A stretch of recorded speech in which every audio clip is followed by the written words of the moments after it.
एक अपने मेन काम पे चलते हैं जो पहली बार डायरेक्ट सेलिंग के इतिहास में हो रहा है अगेन। और उसके लिए कुछ लोग हैं जो कि साथ आ चुके हैं और जो रिसर्च कर रहे हैं डायरेक्ट सेलिंग के ऊपर और जिन्होंने काम करना शुरू किया एजुकेशन के फील्ड में। तो जोरदार तालियों से सबसे पहले मैं स्वागत करना चाहूंगा डॉक्टर गोपालम सुल्तानिया का।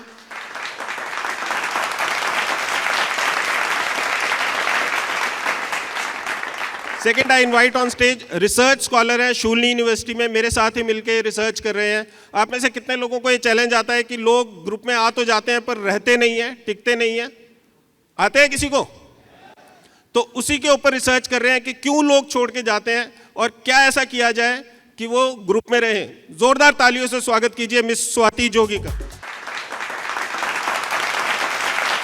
एक मैनेजमेंट में टर्म होती है कंज्यूमर बिहेवियर। बिहेवियर ह्यूमन जो स्टडीज होती हैं वो बहुत कॉम्प्लेक्स होती हैं क्योंकि आदमी बड़ा कॉम्प्लेक्स है, आदमी कब क्या करेगा कुछ पता नहीं चलता। तो वैसे ही एक डायरेक्ट सेलर का जो बिहेवियर है उसके ऊपर स्टडी कर रहे हैं। डायरेक्ट सेलर बिहेवियर, सेलिंग में जो कंज्यूमर बिहेवियर है उस पर स्टडी कर रहे हैं। असिस्टेंट प्रोफेसर हैं, गवर्नमेंट कॉलेज में पढ़ाते हैं और साथ साथ में पैशनेटली पीएचडी कर रहे हैं डायरेक्ट सेलिंग के ऊपर। स्वागत कीजिए मैम ज्योति।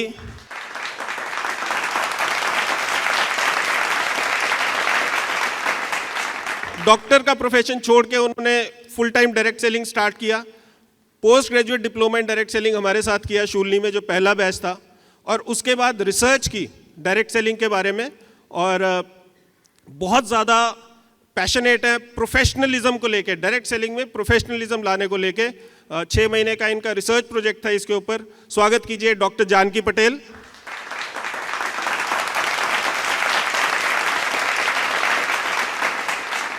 दो हैट पहन के चलते हैं। दूसरी बात इनके साथ ये भी एक बहुत अच्छी बात है कि डायरेक्ट सेलिंग टुडे, राहुल भाई यहाँ बैठे हैं, डायरेक्ट सेलिंग टुडे में भी अपनी सेवाएं दे रहे हैं और कंसल्टेंसी है बहुत बड़ी ये चलाते हैं। उसी में एक ये अपना डिजिटल एनालिस्ट का रोल भी ये निभा रहे हैं और पोस्ट ग्रेजुएट डिप्लोमा के स्टूडेंट भी है। स्वागत कीजिए दीपेंद्र तिवारी का।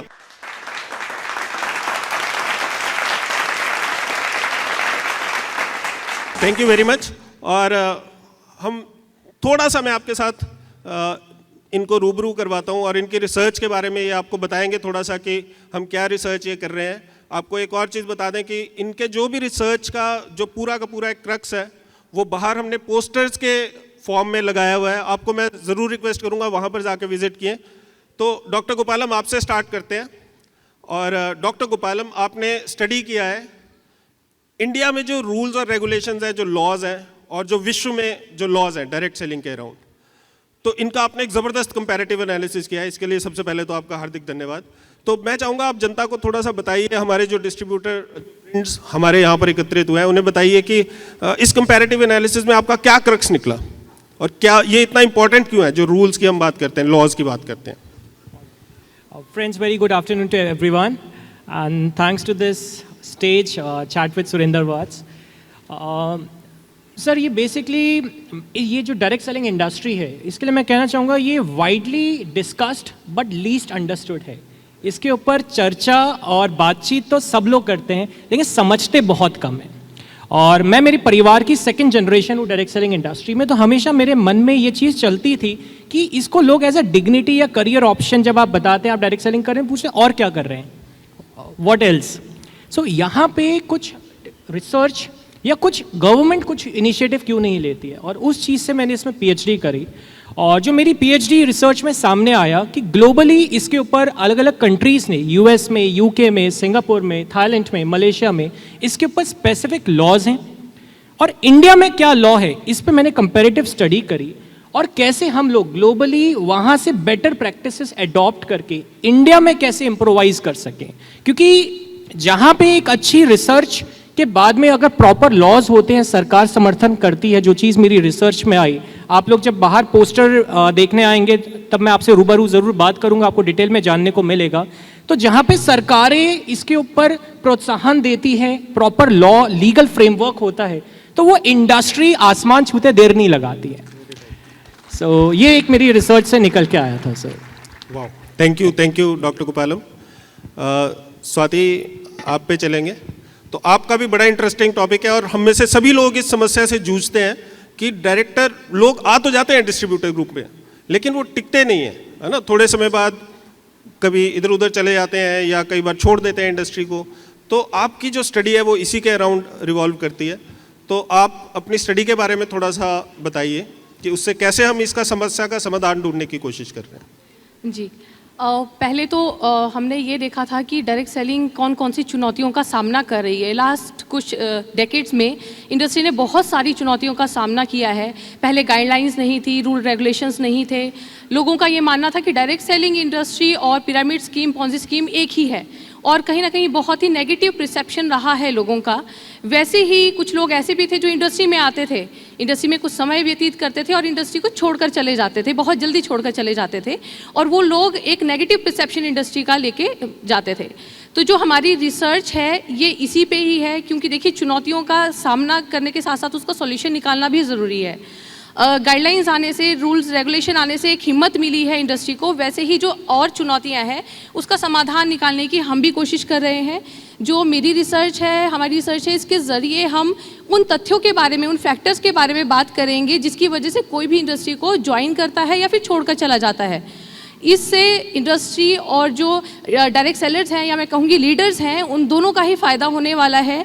लीडर्स को समझ आएगा कि किस तरह से हम अपने डाउन लाइन को अपने साथ लंबे समय तक जोड़े रख सकेंगे, ऐसा हमें क्या करना चाहिए और ऐसी कैसी कौन सी रिक्वायरमेंट्स हैं उन लोगों की, उनके डिस्ट्रीब्यूटर्स की, कि उसको फुलफ़िल करेंगे तो वो हमारे साथ लंबे समय तक रहेंगे।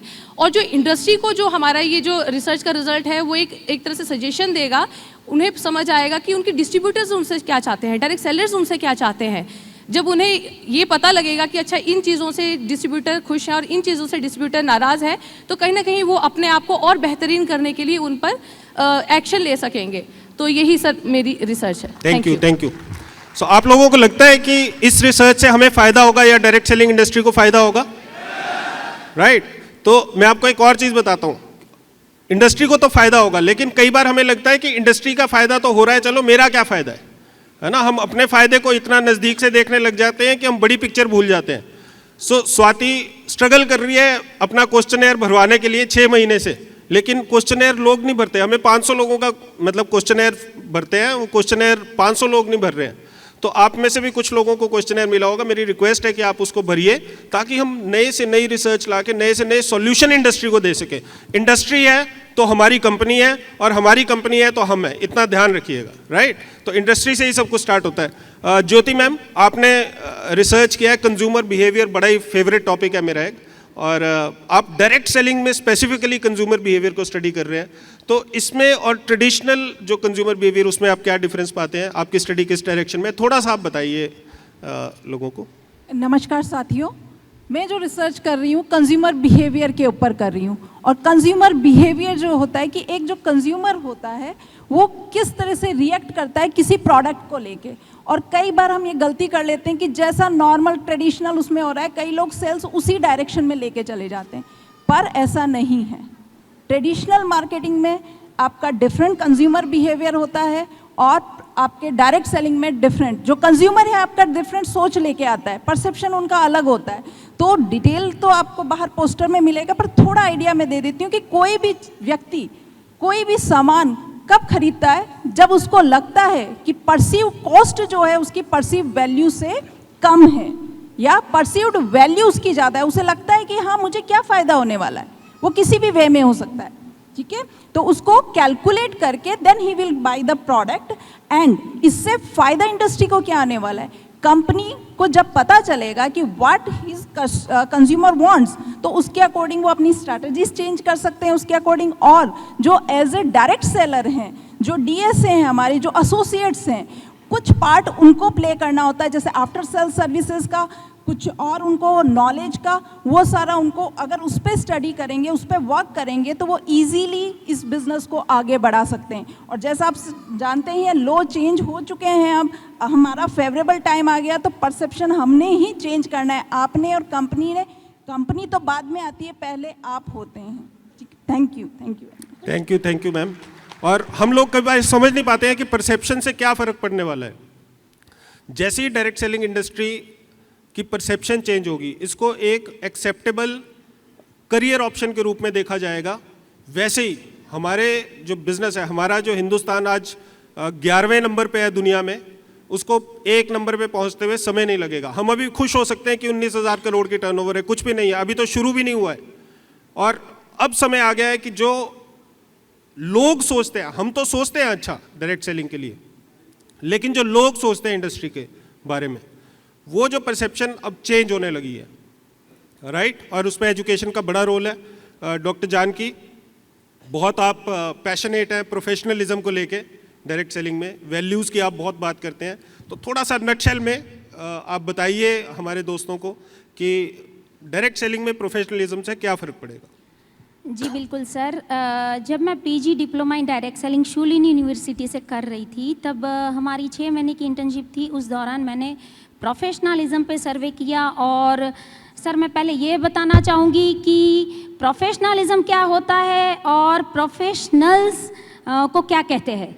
तो प्रोफेशनलिज्म जो है मतलब कि एक पर्टिकुलर फील्ड में या इंडस्ट्री में अगर कोई एक स्पेशलाइज्ड नॉलेज, ट्रेनिंग और एक एक्सपर्टाइज कर लेता है, और उसी फील्ड के अंदर जब वो एथिकली प्रैक्टिस करता है, रूल्स एंड रेगुलेशंस को फॉलो करता है, एक अच्छे एटीट्यूड के साथ, बिहेवियर के साथ, इफ़ेक्टिव कम्युनिकेशन के साथ, जब वो एथिकल प्रैक्टिस फील्ड में करता है, तो उस चीज़ को बोलते हैं professionals working with professionalism, right.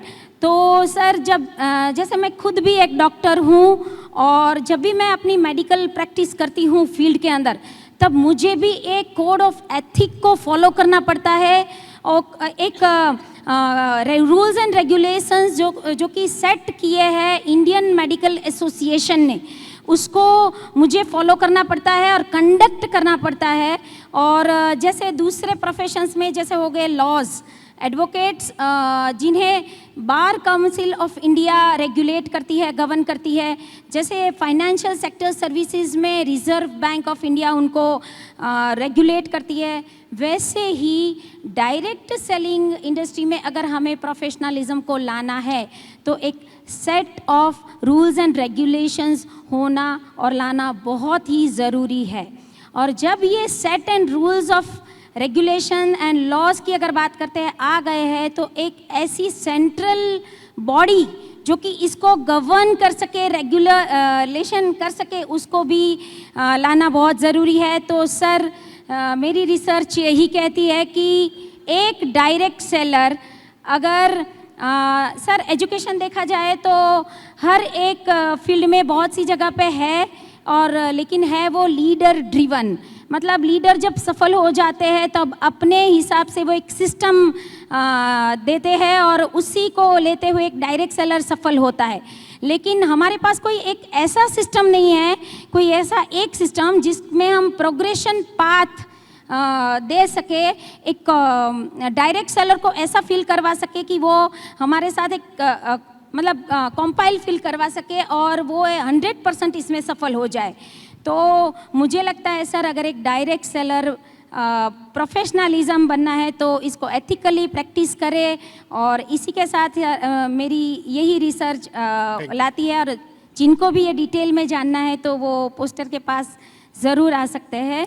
और सर एक फाइनली एक मैसेज देना है, from knowledge to nobility we are going, right. So professionalism is something which is engine, and values are something which is like a steering of the car. Very good, very good, very good. So professionalism is the engine और values आपका steering है। बहुत बढ़िया बात आपने की Janaki ma'am. And हम भी ये मानते हैं, हम बहुत सारे लोग हम वाई के ऊपर बहुत फोकस रहते हैं कि डायरेक्ट सेलिंग का वाई हम फाइंड आउट करें, और वाई पे इंडस्ट्री चलती है, इसमें कोई दो राय नहीं है।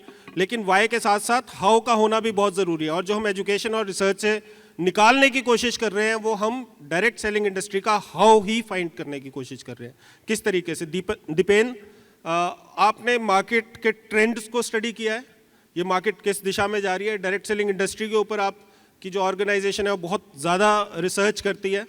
तो आप नटशेल में बताइए कि क्या ट्रेंड्स आप देखते हैं मार्केट में और किस तरफ को हमारा फ्यूचर क्या है इंडस्ट्री का।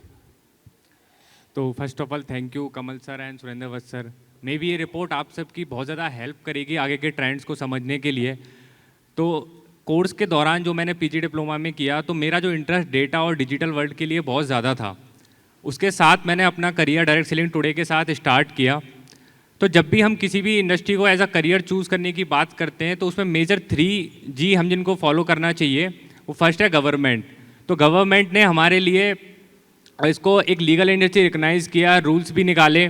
आफ्टर दैट गाइडेंस, एक हमारे पास यहाँ पे मेंटोर्स हैं, काफ़ी सारे टीचर्स हैं, लीडर्स हैं, अपलाइन हैं, जो हमें गाइड करती है कैसे सक्सेसफुल होना है।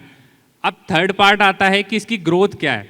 अगर ये दोनों चीज़ मैटर हैं, अगर ग्रोथ भी है इंडस्ट्री की, तो एक अच्छा करियर हो सकता है।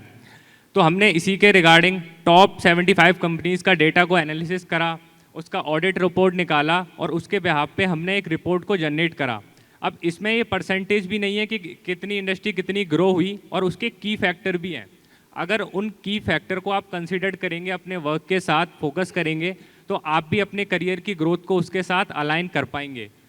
तो मेरी आपसे गुजारिश है कि आप पोस्टर रिप्रेजेंटेशन पे वहाँ पे आएँ और हमारे साथ डिस्कस करें, ताकि हम आपको और डिटेल में बता पाएँ कैसे आप इन ट्रेंड्स का यूज़ अपनी डायरेक्ट सेलिंग जर्नी में कर पाएंगे। Thank you so much. Thank you Dipen. So आप लोगों ने देखा, बार बार ये बोल रहे हैं कि बाहर आइए, बाहर पोस्टर वाला जो एरिया है, क्योंकि आपको मैं बताता हूँ, ये जो रिसर्चेज है इनमें 5-5, 6-6 साल लग जाते हैं करने को, और 5-6 साल के बाद एक छोटा सा उसमें से हम निष्कर्ष निकालते हैं। तो आप लोग या तो डायरेक्ट सेलिंग पे खुद रिसर्च कर सकते हैं और फिर आंसर फाइंड कर सकते हैं, या जिन्होंने रिसर्च किया उनसे आप चुपचाप जाके विजडम के मोती निकाल सकते हैं। तो थोड़ा सा प्रेजेंटेशन हम आगे चलेंगे। जैसे इन्होंने रिसर्च की बात की, सर ने बताया, ललित जी ने, कि हमने डायरेक्ट सेलिंग पे कोर्सेज स्टार्ट किए हैं। आप में से कितने लोग उत्साहित हैं इस बात को लेके कि डायरेक्ट सेलिंग यूनिवर्सिटीज़ में पढ़ाई जा रही है? राइट। और इसके स्पेसिफिक कोर्सेज हैं, बैच शुरू हो चुके हैं। मुझे बल्कि 2-3 लोग बाहर मिले और मुझे इतनी खुशी हुई कि जो सपना पिछले 10 साल से मैं लेके चल रहा था वो अब फलीभूत होने लगा है। कुछ लोग बाहर मिले और वो बोलते हैं कि सर हमारी बेटी भी आपके यूनिवर्सिटी में पढ़ रही है, वो MBA फर्स्ट सेमेस्टर की स्टूडेंट है। एक आया, वो बोलता है कि सर मैं आपका MBA का स्टूडेंट हूँ। It is so heartening to see, right. तो MBA और BBA हमने स्टार्ट किया है शूलिनी यूनिवर्सिटी में। आहिस्ता आहिस्ता ये और यूनिवर्सिटीज़ में भी शुरू होगा और 100% ऑनलाइन है। आप अपने घर बैठे इसको कर सकते हैं। UGC एंटाइटल डिग्रीज़ हैं, राइट।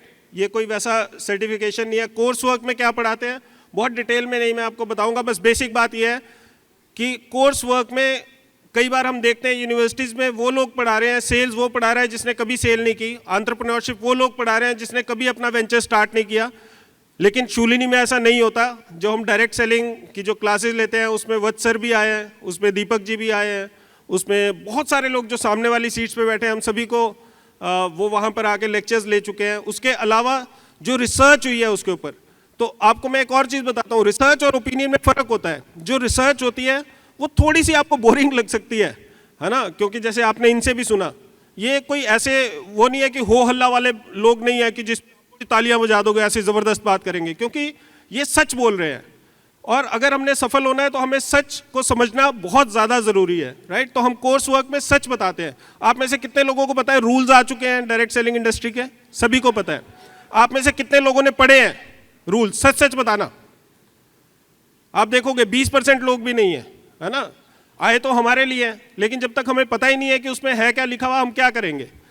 तो कोर्स वर्क में आप जब BBA MBA आप कर लोगे शूलिनी से, तो आप नॉलेज वाइज आप सारे डिस्ट्रीब्यूटर 99% डिस्ट्रीब्यूटर से ऊपर होंगे, ये मेरा आपको प्रॉमिस है, राइट। किसके लिए कोर्सेज हैं ये BBA और MBA? कई बार हमें लगता है औरों के लिए, औरों के लिए नहीं है, आप लोगों के लिए ये कोर्सेज हैं, आप लोगों के लिए। UGC बोलती है अगर आपने कोई डिग्री कर ली है या कोई साइमल्टेनियसली कोई ऑफलाइन डिग्री भी कर रहा है, वो भी एक ऑनलाइन डिग्री साथ में कर सकता है। अपने लिए सोचिए, राइट। और इससे आपको मिलेगा क्या? पहली बात तो एक क्रेडिबिलिटी मिलेगी। जो हम सोशल एक्सेप्टेंस, जो हम सोशल चेंज लाने की कोशिश कर रहे हैं, वो यहाँ से आएगी ही आएगी, राइट। दूसरी बात, एनहेंस सेल्फ इमेज। जो आदमी, मुझे इसमें ना एक बाबा राव भीमराव अंबेडकर की एक बड़ी ज़बरदस्त स्टेटमेंट याद आती है, और आप में से कुछ लोगों ने सुनी हो शायद। वो बोलते हैं शिक्षा वो शेरनी का दूध है, जो भी पिएगा वो दहाड़ेगा, राइट।